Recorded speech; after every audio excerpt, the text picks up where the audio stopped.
Baik, saat ini kami telah berada di SMA Negeri 12 Makassar bersama dengan Ibu Nerli selaku guru sejarah di sekolah SMA Negeri 12 Makassar. Nah, pada pertemuan kali ini kami ingin mewawancarai Ibu Nerli selaku guru yang melaksanakan kurikulum. Ya, pertanyaannya Ibu, kendala apa yang sering dialami oleh Ibu dalam menjalankan kurikulum saat ini? Baik, saya ucapkan selamat datang kepada adik-adik semua dari BNN dapat tugas kampus wawancara terkait kurikulum. Baik, saya akan sampaikan bagaimana sebenarnya pelaksanaan kurikulum di sekolah terkhusus di SMA Negeri 12 Makassar. Apa yang menjadi kendala kami tentang adanya perubahan kurikulum itu lebih kepada perubahan kurikulum itu sendiri. Jadi perubahan kurikulum itu sendiri tentu saja yang menjadi kendala adalah kesiapan sekolah, kesiapan guru, kesiapan sarana dan prasarana, termasuk di dalamnya adalah ternyata di perubahan kurikulum itu menuntut guru untuk membuat administrasi yang baru. Nah, ini yang menjadi kendala mendasar kami di sekolah dalam penerapan kurikulum. Selanjutnya, bagaimana kurikulum menyesuaikan dengan perubahan-perubahan yang terjadi dalam dunia pendidikan? Ya, jadi kenapa kurikulum itu sering berubah-ubah? Jadi pada dasarnya kurikulum itu sering berubah-ubah karena disesuaikan dengan kebutuhan peserta didik, kemudian juga disesuaikan dengan perkembangan zaman pada masanya, sehingga para pembuat kebijakan itu melakukan perubahan terhadap kurikulum mengikuti dengan perkembangan zaman. Ibu, selanjutnya apa harapan Ibu dalam menghadapi kendala yang terjadi saat ini? Ya. Kalau harapannya saya, kalau bicara jujur, kami sebagai guru itu menginginkan guru itu sebenarnya jangan dibebani dengan administrasi yang terlalu banyak, karena beban mengajar di sekolah yang besar, kemudian jam mengajar yang banyak, ditambah lagi dengan tugas kita sebagai guru kan tidak hanya dalam hal mengajar, tetapi lebih kepada mendidik. Jadi kalau kita dibebani dengan administrasi yang terlalu banyak, ini menyebabkan fokusnya guru itu lebih terpecah, tidak berfokus pada bagaimana mensukseskan yang namanya pendidikan pengajaran, terlebih lagi mensukseskan yang namanya mendidik itu sendiri. Itu yang menjadi harapannya ke depan. Ibu, jika tadi membahas tentang tantangan, saat ini kami akan mempertanyakan mengenai bagaimana penetasan kurikulum di sekolah. Jadi pertanyaan pertama Ibu, bagaimana proses penerapan kurikulum di sekolah? Penerapan kurikulum di sekolah, kalau di sekolah itu sendiri kan ada bagian-bagian, ada bagian-bagian yang menangani itu. Jadi kalau di sekolah yang menangani itu adalah bagian kurikulum. Bagaimana supaya maksimal penerapan kurikulum di sekolah itu, ada beberapa hal yang dilakukan oleh kurikulum dari dalam kurikulum di sekolah untuk mengembangkan pembaharuan kurikulum. Misalnya dengan mengadakan in-house training, itu adalah pelatihan tentang perubahan kurikulum itu untuk mengupgrade pemahaman guru terhadap perubahan kurikulum. Jadi selama penerapan kurikulum ini Bu, apakah ada kendala-kendala terkait? Iya, sama dengan tadi yang pertanyaan saya dari masalahnya kendala kami itu lebih kepada kesiapan terhadap perubahan kurikulum itu sendiri. Kesiapannya itu mungkin dari sarana dan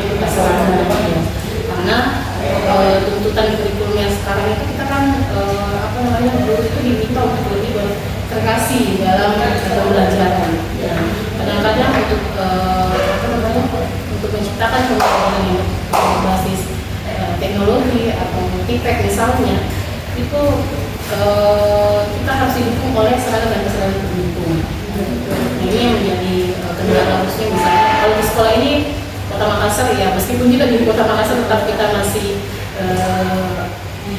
menjadi kendala adalah seragam dan kesadaran pelaksanaannya, apalagi di desa-desa terpencil ya.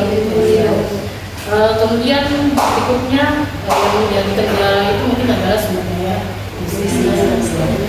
ya. Dulu perlu ada lagi pelatihan, kalau sekarang memang ada, kita sudah difasilitasi oleh PMM untuk bisa belajar dari situ, tetapi tetap sebenarnya kita membutuhkan pelatihan yang tatap muka.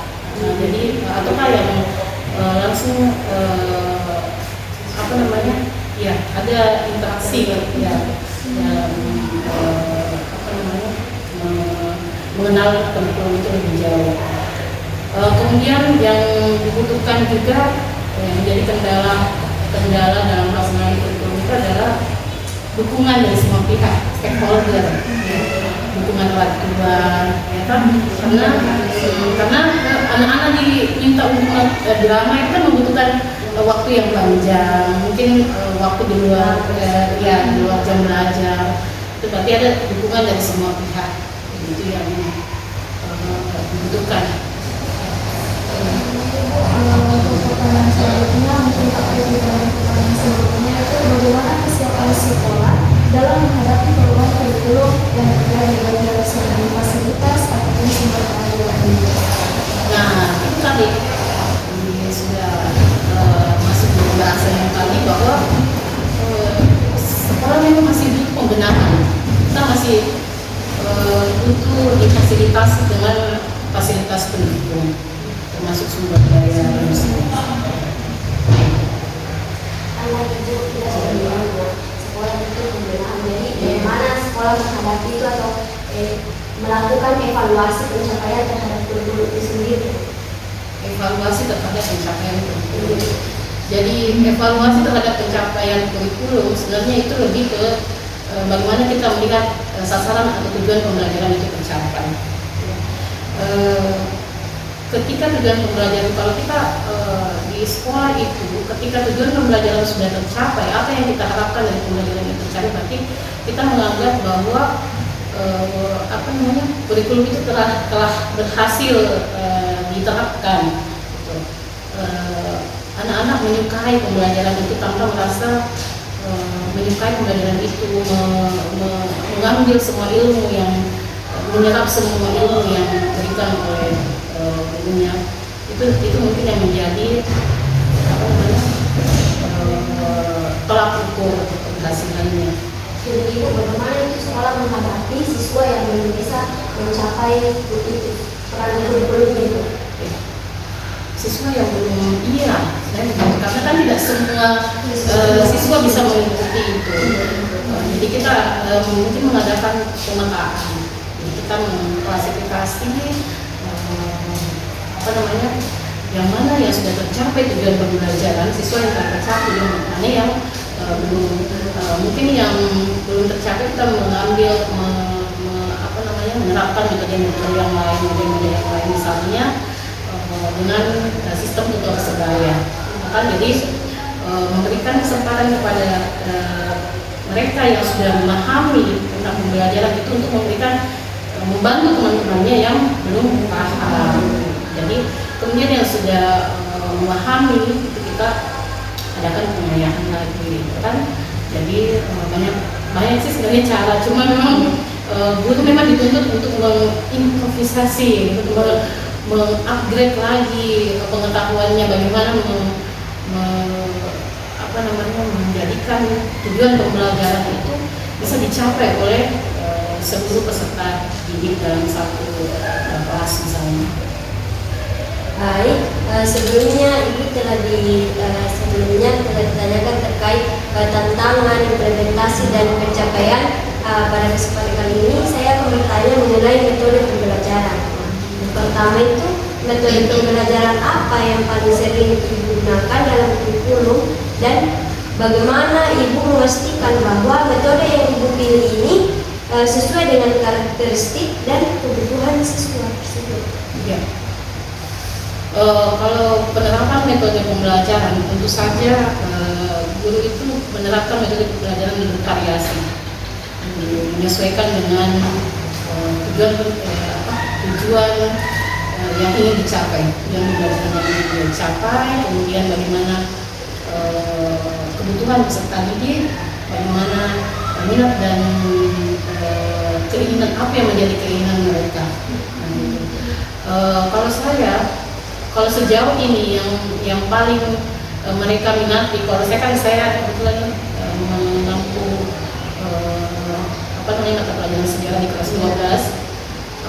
Untuk materi-materi misalnya tentang bagaimana perjuangan tokoh nasional dan daerah, itu mereka lebih senang ke bermain peran dalam bentuk drama.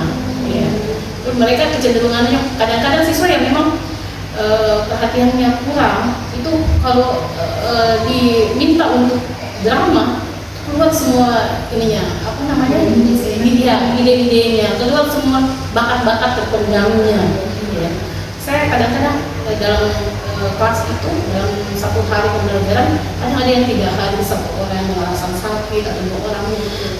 Ketika tiba masa yang drama, yang sakit itu tiba-tiba sembuh. Iya, jadi memang saya semangat, ada semangat. Dan saya melihat itu dari tahun ke tahun, saya tidak merubah metode itu. Saya tidak merubah metode itu karena saya memang melihat bahwa mereka cenderung senang dengan bermain peran.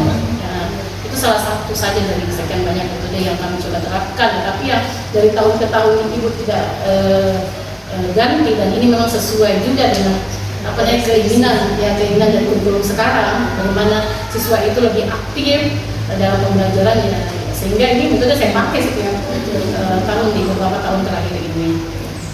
Baik, apakah kurikulum ini memberikan ruang bagi guru untuk berinovasi?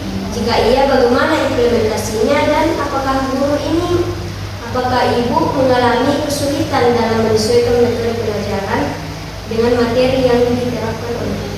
Iya. Kalau tadi gimana? Apakah kurikulum memberi ruang, memberikan ruang bagi guru untuk berinovasi? Tentu saja, ya kan? Tentu saja. Kenapa Ibu katakan tentu saja? Kurikulum ini meminta guru itu untuk inovatif, ya kan? Meminta bagaimana kita bisa memahami siswa sekarang, siswa milenial, bukan milenial, gen apa ya? Bagaimana kita bisa memahami mereka kalau gurunya sendiri tidak menyusuri itu bagaimana sih sebenarnya Gen Z itu, bagaimana apa yang mereka inginkan. Berarti guru itu harus senantiasa mengupgrade, ya, meningkatkan kemampuannya, meningkatkan pengetahuannya, pemahamannya tentang bagaimana model-model atau metode-metode pembelajaran yang paling digemari oleh anak-anak. Sedang begitu, apakah Ibu mengalami kesulitan dalam menyesuaikan metode? Gini, kalau saya sih sebenarnya sepanjang kita mau belajar, mengupgrade kita punya pengetahuan, kesulitannya tidak akan sesulit yang betul-betul memang terpaku dengan kurikulum lama, ya. Tapi kalau kita mau belajar, mau memahami lebih dalam tentang bagaimana sebenarnya yang diinginkan oleh kurikulum saat ini, saya rasa tidak ada kendala yang berarti. Ya. Jadi Ibu, pertanyaan terakhir yaitu seberapa besar fokus kurikulum ini terhadap pembelajaran berbasis proyek atau studi kasus? Fokus kurikulum terhadap pembelajaran ya, fokusnya kurikulum terhadap ini kan yang diinginkan oleh kurikulum kita sekarang ini adalah bagaimana keaktifan belajar itu lebih kepada bukan lagi guru itu berfungsi sebagai seorang pendidik di depan kelas, ya, yang menyampaikan ilmu, mentransfer ilmu ke siswa, tetapi bagaimana guru itu menjadi fasilitator dalam kelas, memfasilitasi siswa untuk memahami ilmu yang ingin disampaikan oleh gurunya. Jadi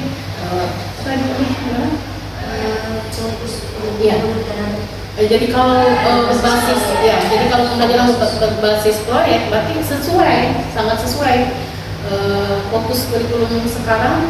Proyek itu kan bagaimana PJBL itu penerapannya adalah siswa lebih aktif, ya. Berarti sejalan. Studi kasus sejalan. Bagaimana pembelajaran yang diinginkan itu bersifat konseptual sesuai dengan bagaimana siswa di kehidupan sehari-hari itu kan sangat sesuai dengan apa yang diinginkan oleh guru pada masa sekarang ini. Ya. Baik, sekian dan terima kasih. Ibu Dewi telah meluangkan waktunya untuk wawancara pada hari ini. Terima kasih. Itulah tadi hasil wawancara terkait implementasi kurikulum di SMA Negeri 12 Makassar. Sekian dan terima kasih. Wassalamualaikum warahmatullahi wabarakatuh.